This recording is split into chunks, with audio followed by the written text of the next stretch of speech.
2024ರ ಲೋಕಸಭಾ ಚುನಾವಣೆಗೆ ಸಂಬಂಧಪಟ್ಟಂತೆ ಆಗಿರುವಂತಹ ಚುನಾವಣಾ ಅಕ್ರಮವನ್ನ ಮತಗಳ್ಳತನವನ್ನ ರಾಹುಲ್ ಗಾಂಧಿ ಈ ಹಿಂದೆ ಕೂಡ ಪ್ರಸ್ತಾಪ ಮಾಡಿದ್ದಾರೆ. ಇದಕ್ಕೆ ಸಂಬಂಧಪಟ್ಟಂತೆ ದೊಡ್ಡ ಮಟ್ಟದ ಪ್ರತಿಭಟನೆ ಕರ್ನಾಟಕದಲ್ಲಾಗುತ್ತೆ.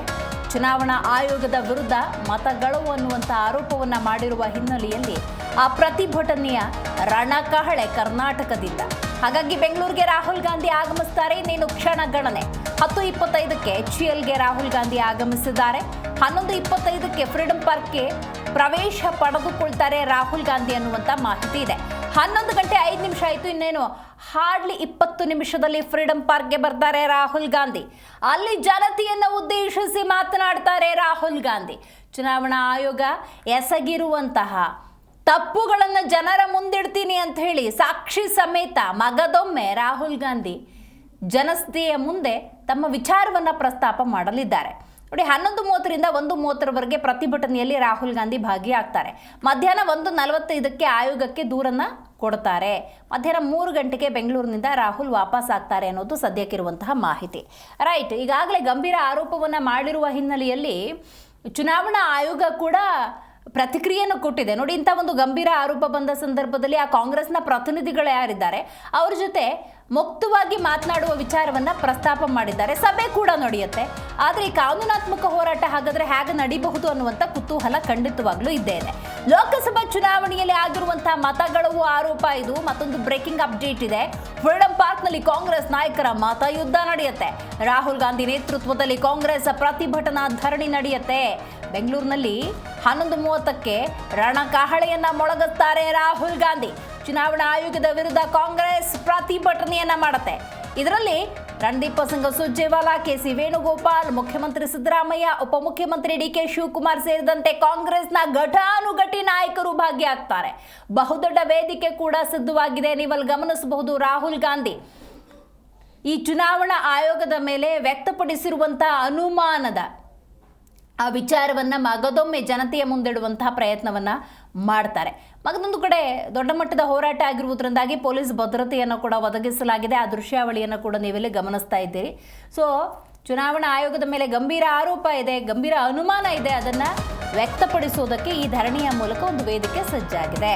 ನೋಡಿ, 15,000 ಆಸನಗಳು, 20ಕ್ಕೂ ಹೆಚ್ಚು LCDಗಳು, ಊಟ, ಕುಡಿಯುವ ನೀರಿನ ವ್ಯವಸ್ಥೆ ಎಲ್ಲವನ್ನ ಕಾಂಗ್ರೆಸ್ ಮಾಡಿದೆ. ಆಡಳಿತ ಪಕ್ಷ ದೊಡ್ಡ ಮಟ್ಟದ ಹೋರಾಟವನ್ನ ಮಾಡ್ತಾ ಇದೆ. 1 ಲಕ್ಷ ಜನರನ್ನ ಸೇರಿಸುವ ನಿರೀಕ್ಷೆ ಇರೋದ್ರಿಂದಾಗಿ ಬಹಳಷ್ಟು ಜನ ಈ ಪ್ರತಿಭಟನೆಯಲ್ಲಿ ಭಾಗಿಯಾಗ್ತಾರೆ. ಹಾಗಾಗಿ ಊಟ, ಕುಡಿಯುವ ನೀರಿನ ವ್ಯವಸ್ಥೆ ಇದೆಲ್ಲವನ್ನ ಕಾಂಗ್ರೆಸ್ ಮಾಡ್ಕೊಂಡಿದೆ. ಚುನಾವಣಾ ಆಯೋಗದ ವಿರುದ್ಧ ಗುಡುಕ್ತಾರೆ ರಾಹುಲ್ ಗಾಂಧಿ. ಚುನಾವಣಾ ಆಯೋಗದ ಕಚೇರಿಗೆ ಭೇಟಿ ಕೊಟ್ಟು ದೂರನ್ನು ಕೂಡ ದಾಖಲಿಸಲಿದ್ದಾರೆ. ಪ್ರತಿಭಟನಾ ಸಭೆಯ ಬಳಿಕ ಚುನಾವಣಾ ಆಯೋಗಕ್ಕೆ ದೂರನ್ನು ಕೊಡಲಿದ್ದಾರೆ. ಅಂದರೆ ಇವತ್ತಿನ ಒಂದು ಪ್ಲಾನ್ ಇದು, ಸ್ಕೆಡ್ಯೂಲ್ ಹಿಂಗೆ ಮಾಡ್ಕೊಂಡಿದ್ದಾರೆ. ಮೊದಲು ಬರ್ತಾರೆ, ನಂತರ ಮಾತಾಡ್ತಾರೆ, ಯಾವ್ದ್ಯಾವ್ದು ಮಾಹಿತಿ ಇದೆ ಅದನ್ನು ಜನರ ಮುಂದಿಡುವಂಥ ಪ್ರಯತ್ನವನ್ನು ಮಾಡ್ತಾರೆ. ನಂತರ ಚುನಾವಣಾ ಆಯೋಗಕ್ಕೆ ಹೋಗಿ ದೂರನ್ನು ದಾಖಲಿಸುವಂಥ ಪ್ರಯತ್ನ. ಇನ್ನು ಹೆಚ್ಚಿನ ಸ್ಕೆಡ್ಯೂಲ್ಗಳನ್ನು ಹಾಕೊಂಡಿರ್ಬೋದು, ಬೇರೆ ಬೇರೆ ಕಾರ್ಯಕ್ರಮಗಳಿರ್ಬೋದು. ಅದರ ಬಗ್ಗೆ ನಾವು ಇನ್ನಷ್ಟೇ ಮಾಹಿತಿಯನ್ನು ಪಡ್ಕೊಳ್ಬೇಕು. ಬಟ್ ಒಂದಂತೂ ಸತ್ಯ, ರಾಹುಲ್ ಗಾಂಧಿ 6 ತಿಂಗಳ ಅಧ್ಯಯನವನ್ನು ನಡೆಸಿ ಆಗಿರುವಂಥ ಮತಗಳವಿನ ಕುರಿತಂತೆ ಒಂದಷ್ಟು ಸಾಕ್ಷಿಗಳನ್ನು ಕಲೆ ಹಾಕಿದ್ದೇನೆ, ಅದನ್ನು ಜನರ ಮುಂದಿಡ್ತೇನೆ. ನನಗೆ ಚುನಾವಣಾ ಆಯೋಗ ಚುನಾವಣೆಯನ್ನು ನಡೆಸಿರುವ ಬಗ್ಗೆ ಖಂಡಿತವಾಗ್ಲೂ ಅನುಮಾನ ಇದೆ ಅಂತ ಹೇಳಿದ್ದಾರೆ. ಸಾಕ್ಷಿ ಸಮೇತ ನಿನ್ನೆ PPT ಪ್ರೆಸೆಂಟೇಷನ್ ರಾಜ್ಯ ಮತ್ತು ದೇಶದ ಜನತೆ ಗಮನಿಸಿರಬಹುದು.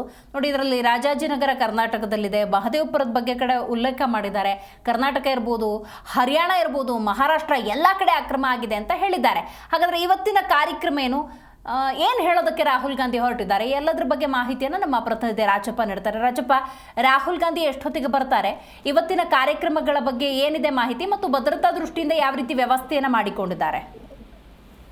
ದೇವಶ್ರೀ, ಈ ಬಾರಿ ನಿನ್ನೆ ರಾಹುಲ್ ಗಾಂಧಿ ಅವರು ದೆಹಲಿನಲ್ಲಿ ಈ ಒಂದು ಮತ ಕಳ್ಳತನ ಪ್ರಕರಣವನ್ನ ಅವರು ವಿಷಯವನ್ನ ಪ್ರಸ್ತುತಪಡಿಸಿದ್ರು. ಅದರ ಮುಂದುವರೆದ ಭಾಗವಾಗಿ ಕರ್ನಾಟಕದಲ್ಲಿ, ವಿಶೇಷವಾಗಿ ಬೆಂಗಳೂರಿನಲ್ಲಿ ಆ ಒಂದು ಪ್ರತಿಭಟನಾ ರ್ಯಾಲಿಯನ್ನ ನಮ್ಮ ಮತ ನಮ್ಮ ಹಕ್ಕು ಅನ್ನೋ ಒಂದು ಹೋರಾಟವನ್ನ ವೋಟರ್ ಅಧಿಕಾರ ರ್ಯಾಲಿ ಅಂತ ಹೆಸರಲ್ಲಿ ನಡೆಸಲಿಕ್ಕೆ ತೀರ್ಮಾನ ಕೈಗೊಂಡಿದ್ದಾರೆ. ಹಾಗಾಗಿ ಈಗಾಗಲೇ ಇದಕ್ಕೆಲ್ಲ ಪೂರ್ವ ಸಿದ್ಧತೆಯನ್ನು ಆಗಲೇ ಮಾಡಿಕೊಡಲಾಗಿದೆ. ಫ್ರೀಡಂ ಪಾರ್ಕ್ ನಲ್ಲಿ ಇರುವಂತಹ ಇಲ್ಲಿ ಪಾರ್ಕಿಂಗ್ ಲಾಟ್ ಇದ್ದು KSRTC ಮತ್ತು ಸಾರ್ವಜನಿಕಗೋಸ್ಕರ ಮಾಡಿದಂತಹ ಪಾರ್ಕಿಂಗ್ ಲಾಟ್ ಏನೋ ಜಾಗ ಇತ್ತು.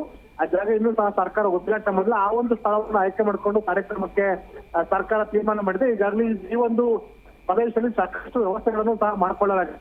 ವಿಷಯ ಹಿಂದೆ ಆದಂತಹ ಕಾಲ್ತುಳಿತ ಪ್ರಕರಣ ವಿಷಯ RCB ವಿಜಯೋತ್ಸವ ಸಂದರ್ಭ ಕಾಲ್ತುಳಿತ ಪ್ರಕರಣದಿಂದ ಎಚ್ಚೆತ್ತುಕೊಂಡು ರಾಜ್ಯ ಸರ್ಕಾರ ಸಾಕಷ್ಟು ಪೊಲೀಸ್ ಬಿಗಿ ಭದ್ರತೆಯನ್ನು ಮಾಡಿಕೊಳ್ಳುವ ಮೂಲಕ ಹೆಚ್ಚಿನ ಭದ್ರತೆಯನ್ನು ಕಲ್ಪಿಸಿದೆ ಮತ್ತು ಈ ಒಂದು ಕಾರ್ಯಕ್ರಮಕ್ಕೆ 1 ಲಕ್ಷ ಜನ ಸೇರ್ತಾರೆ ಅಂತ ಹೇಳಿದ್ರು ಸಹ ಸುಮಾರು 30 ರಿಂದ 40 ಸಾವಿರ ಜನ ಸೇರ್ಬೋದು ಅಂತ ವಿಷಯ ತಿಳಿಸಿದ್ದಾರೆ. ಸುಮಾರು 10 ರಿಂದ 12 ಸಾವಿರ ಚೀಲಗಳನ್ನು ಹಾಕುವ ಮೂಲಕ ಸುಮಾರು 8 ರಿಂದ 10 ಸಾವಿರ ಜನ ಅಥವಾ 15 ಸಾವಿರ ಜನ ಸೇರ್ಬೇಕು ಅಂತ ಮಾಹಿತಿ ಲಭ್ಯ ಆಗ್ತಾ ಇದೆ.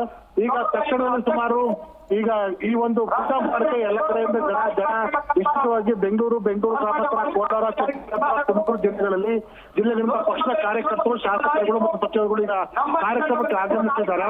ಈಗ ಬಹುತೇಕ ಕೆಲವೇ ಕ್ಷಣಗಳಲ್ಲಿ ರಾಹುಲ್ ಗಾಂಧಿ ಅವರು ಏನು HL ಏರ್ಪೋರ್ಟ್ಗೆ ಲ್ಯಾಂಡಿಂಗ್ ಆಗಿದ್ರು ಅಲ್ಲಿಂದ ನೇರವಾಗಿ ಫ್ರೀಡಂ ಪಾರ್ಕ್ಗೆ ಬರುವ ಮೂಲಕ ಈ ಒಂದು ಕಾರ್ಯಕ್ರಮಕ್ಕೆ ಚಾಲನೆ ಕೊಡ್ತಾರೆ.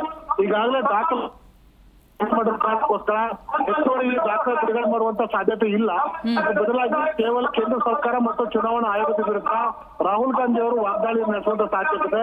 11 ರಿಂದ 12 ಗಂಟೆವರೆಗೆ ಸುಮಾರು ರಾಹುಲ್ ಗಾಂಧಿ ಅರ್ಧ ಗಂಟೆ ಸಭೆಯನ್ನು ಉದ್ದೇಶಿಸಿ ಭಾಷಣ ಮಾಡುವಂತ ಸಾಧ್ಯತೆ ಇದೆ.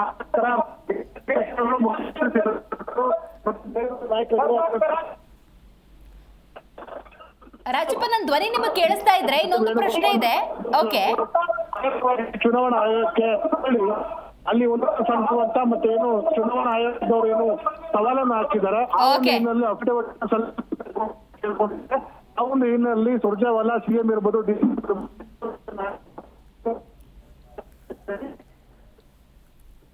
ರೈಟ್ ರಾಜಪ್ಪ, ಥ್ಯಾಂಕ್ ಯು ನಿಮ್ಮೆಲ್ಲ ಮಾಹಿತಿಗಾಗಿ. ಒಟ್ಟಾರೆ ಎಲ್ಲ ರೀತಿಯ ಸಿದ್ಧತೆಯನ್ನು ಮಾಡಿಕೊಂಡಿದೆ. ಇನ್ನೇನು ಹಾರ್ಡ್ಲಿ ಒಂದು 15 ನಿಮಿಷದಲ್ಲಿ ರಾಹುಲ್ ಗಾಂಧಿ ಬಂದುಬಿಡ್ಬೋದು. ಬಂದ ನಂತರ ಕಾರ್ಯಕ್ರಮಗಳು ನಡೀತಾ ಹೋಗುತ್ತೆ. ಅಂದರೆ ಚುನಾವಣಾ ಆಯೋಗ ಇರ್ಬೋದು, NDA ಇರ್ಬೋದು, ಚುನಾವಣಾ ಆಯೋಗವನ್ನು ಯಾವ ರೀತಿ ದುರುಪಯೋಗ ಮಾಡಿಕೊಂಡಿದ್ದಾರೆ ಅನ್ನೋದಕ್ಕೆ ಸಂಬಂಧಪಟ್ಟಂತೆ ಎಲ್ಲ ರೀತಿಯ ತಯಾರಿಯನ್ನು ರಾಹುಲ್ ಗಾಂಧಿ ಮಾಡಿಕೊಂಡಿದ್ದಾರೆ. ಯಾವ ರೀತಿ ಬಳಕೆ ಮಾಡಿಕೊಂಡಿದೆ NDA ಅಂತ ಹೇಳಿ ಅಥವಾ BJP ಅಂತ ಹೇಳಿ ಜನರ ಮುಂದಿಡುವಂಥ ಪ್ರಯತ್ನವನ್ನು ಮಾಡ್ತಾರೆ. ರೈಟ್, ಇದೆಲ್ಲದರ ಜೊತೆಗೆ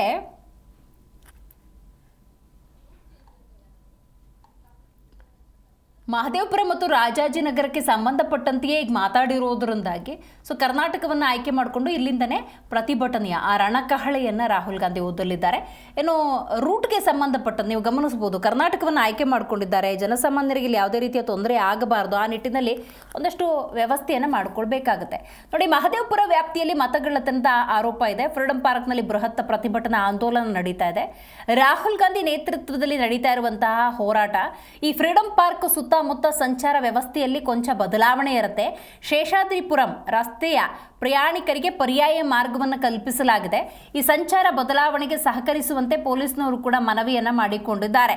ಅದನ್ನು ಗಮನಿಸಬೇಕು. ದೊಡ್ಡ ಮಟ್ಟದ ಹೋರಾಟ ಇದು. ಕಾಂಗ್ರೆಸ್ನಲ್ಲಿ ಎಲ್ಲ ರೀತಿಯ ತಯಾರಿಯನ್ನು ಮಾಡಿಕೊಂಡಿದ್ದಾರೆ. ಈ ಶೇಷಾದ್ರಿಪುರಂ ರಸ್ತೆ ಮೂಲಕ ಯಾರೆಲ್ಲ ಪ್ರಯಾಣ ಮಾಡ್ತಾರೆ ಅವರಿಗೊಂದು ಪರ್ಯಾಯ ಮಾರ್ಗ ಇದೆಯಂತೆ, ಅದರ ಬಗ್ಗೆ ಗಮನ ಇಟ್ಟುಕೊಂಡು ರಸ್ತೆಗಿಳಿದ್ರೆ ಸೂಕ್ತ.